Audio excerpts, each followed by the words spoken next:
Welcome back to Temeron's Tactics. This is AI Warfleet Command Gameplay Tutorial Part 13.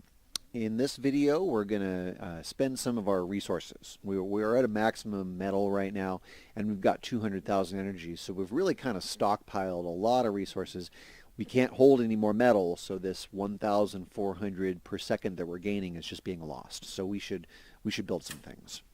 I'm going to go to my home system, and let's pull up the Starship constructor. Okay, that's D to cycle through your docks, of course, and then it's this one right here on the bottom. All right. So there's a few different ones that we can choose from. The flagship is the one that projects the buff to nearby ships. Okay, if you look in the purple text there, it says attack boost for allied ships, 6,000 range plus 40% bonus. So 40% more attack power on all of the ships within 6,000 range of that flagship. That's a really good ability, okay?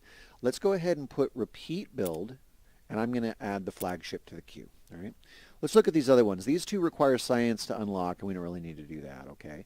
We've also got a human raid starship here, which is a small lightning-fast starship with powerful lasers, excellent for long-range raiding, and it can pass and shoot through force fields, okay? So that doesn't sound too bad either. Let's go ahead and add that to the queue as well. I think these two are fine. Okay, so there's going to be 2 of these flagships and 3 of these human raid starships. So we're looking at 20,000 energy there and then another 15 there. So 35,000 energy right there. And that's also going to cost about 400,000 of our metal. So that'll allow us to kind of dip into this metal stockpile a bit. Let's unpause it, and we'll see here that this is going to drop down into a negative here shortly, I think. Well, actually, see, even now we still have a positive. So let's go back to pause. Let's see, we could go to the mercenary space dock. And for 2,400,000, which is all of our money, we could just buy this starship. This one doesn't sound so bad. Let's spend all of our money, all 2,400,000 of our money right now, and just buy this mercenary Nine-Zul Enclave starship. It'll take another 12,000 energy, which we certainly have, and that's going to just spawn those ships for us. But it doesn't count against our ship cap. We could still build those other ones, the other starships that we chose. So let's go ahead and just buy that. Okay. Just one. I don't want to put that on repeat because I don't want to spend 2,400,000 every time, okay? Unpause. Now we're going to see a big negative here, okay? You see that number is going to go into a big negative right here. And that's fine. I've got so much money. I mean, it's no big deal, okay? Hasbang. Looks like we got our scouts through. There's 2 there. I'm just going to hit L and then delete one of them. Scrap it, okay? We just want 1 scout there so we can get that other scout back for scouting, right? So now that we've got an active scout here in Hasbang, we can see they've got 339 ships sitting there. Well, let's look at that. The data center, if you destroy that, it reduces AI progress by 20. So those are always great. Whenever you're looking to reduce the AI progress, you always want to look at the tooltip for it and check the floor. It says AI progress floor 18, sort of in the middle of the info card there, you see? So we could reduce it by another, by 80 points. So, yeah, that would be a great thing for us to do. So here's the Dyson sphere. Okay, if you take a look at that Dyson sphere, it's a massive immobile golem lurking at the edge of the planet's orbit. Conventional weapons cannot damage it. If we free the planet from the AI, the sphere will realize my benign intent and help me on nearby planets. Okay, if we take the planet, then the sphere will attack us until we give it up. All right. You see how it's generating these ships up here? These are Dyson Gatlings. They're hostile towards us, but they're also hostile towards the AI. And you see it's just continually spawning these ships, which definitely vexes the AI. But if we were to remove the command station from this system, if we destroy this command station, which is actually unguarded,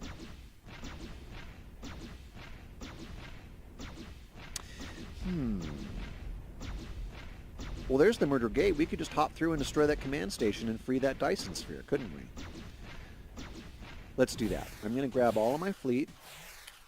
Everybody, Well, actually, even just the fighters. Let's just grab the fighters. I'm going to pull the fighters up here, have them rally on this has-been gate, and then I'll just pop through, and we'll have those fighters attack the orbital command station.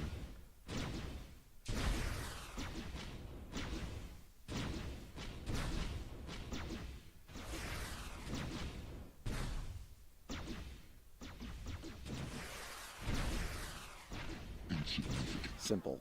Okay. Now I'm going to have them leave. Now that we have freed the Dyson sphere, you see the vehicles that they're spawning are a different color here. You see? These ones are hostile towards us.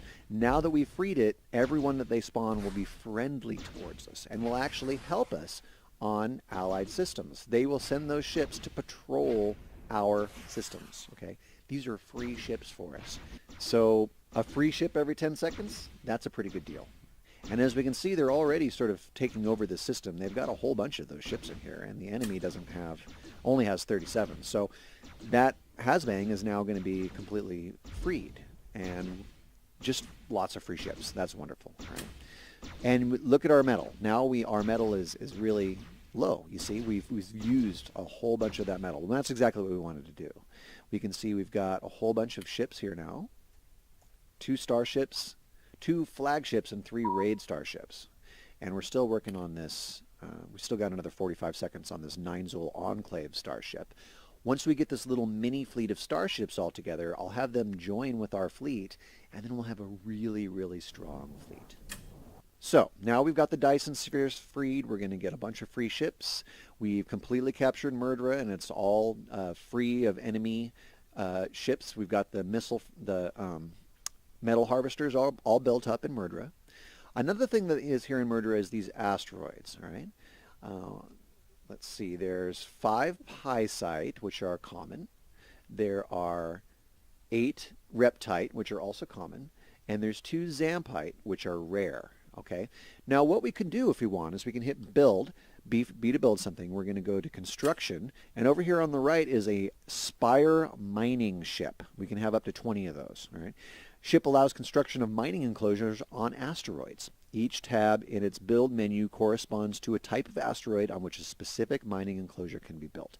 Let's do that. I'm going to put a Spire mining ship right next to these asteroids right here. Captive settlement. Let's scout these systems a little bit more. It's been 2 hours since we scouted these systems here, 1 hour and 50 minutes. So let's go ahead and grab our scouts. I'm going to move those scouts to Azal. Captive human settlement. A captive city filled with living humans. If you liberate the settlement, it'll contribute a modest amount of metal. I mean, I guess that would be kind of cool, but it's not so fantastic that I want to necessarily try getting through all of these things to capture it, okay? I don't really like that system that much. Let's go ahead and go back and grab our scouts. We've got 5 more. I'm going to send them to Jodre. Now, there is a backup in Jodre and a Starship Constructor 4, all right? So that might be a really good choice. If we were to capture this, then we would be able to build Mark IV starships if we have the Mark III built. Just like our advanced factory does with our standard ships, that affects our starships. All right. So we've got 2 scouts left over there. Let's send those 2 scouts over to Pelea and see if they can make it in. It's important to update your scouting data. You know, these 2 planets haven't been scouted in almost 2 hours, so we need to see what's going on there now. Enough to update the data, but not enough to give continual information. That place is pretty good too. I mean, it's got a data center, a fabricator, a controller for a Needler Turret Mark V, a backup server, another advanced research station. I mean, that system's excellent, but we would need to capture one of these first, or at least neutralize one of these to get to it. Lastly, let's scout Yaquan once more. We'll grab those 4 remaining scouts and put them to Yaquan. Yaquan has a backup server and a captive settlement and a distribution node. All things that I would like to have. There's no I there.